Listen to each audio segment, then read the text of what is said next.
అందరికీ నమస్కారం అండి. ఆంధ్రప్రదేశ్ రాష్ట్ర ప్రభుత్వ ఉద్యోగులకు సంబంధించి కొండల విశ్రాంత ఉద్యోగుల బకాయిలు మధ్యంతర వృత్తిపై సంచలనం.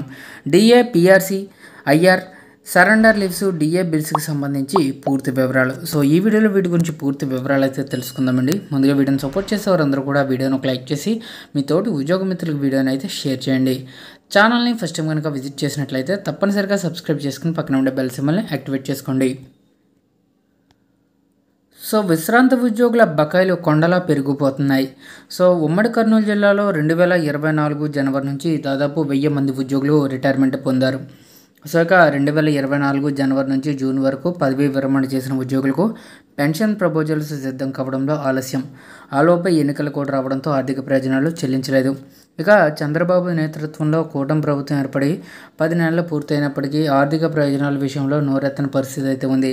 ఇక పదవీ విరమణ చేసిన వారికి పెన్షన్ ఇస్తున్నారు తప్ప మిగిలిన ప్రయోజనాలైన gratuity, commutation, encashment, earned leaved పెండింగ్లోనే ఉన్నాయి. ప్రతి ఉద్యోగికి కూడా 16 లక్షల నుంచి 20 లక్షలు, కమిటేషన్ కింద 15 లక్షలు, 10 నెలల వేతం, క్యాడర్ని బట్టి 10 లక్షలకు మించి 20 లక్షలు చెల్లించాల్సి అయితే ఉంది. సో ఇక 3 సరెండర్ లీవ్లు బకాయిలే. ఇటీవల విడుదల చేసిన నిధుల్లోంచి ఉద్యోగులకు లభించిన ప్రయోజనం నామమాత్రమే. పోలీసులకు 5 సరెండర్ లీవ్లు పెండింగ్లో ఉంటే 2 మాత్రమే చెల్లించారు. ఉద్యోగ, ఉపాధ్యాయ కార్మికులకు 3 సరెండర్ లీవ్లు బకాయిలుగా ఉండిపోయాయి. ఇక డిఏ ఎరియర్స్, 10వ పిఆర్సీ ఎరియర్స్ బకాయిలు చెల్లించాల్సి అయితే ఉంది. ఇక ఉద్యోగుల టీఏ బిల్లులకు మోక్షం ఎప్పుడు లభిస్తుందో తెలియని పరిస్థితి అయితే ఉంది. ఐఆర్ ఎప్పుడు ఇస్తారు? సో కూటమి ప్రభుత్వం వస్తే ఐఆర్ వస్తుందని ఆశించిన ఉద్యోగులకు 10 నెలల్లో వాస్తవం అర్థమైంది.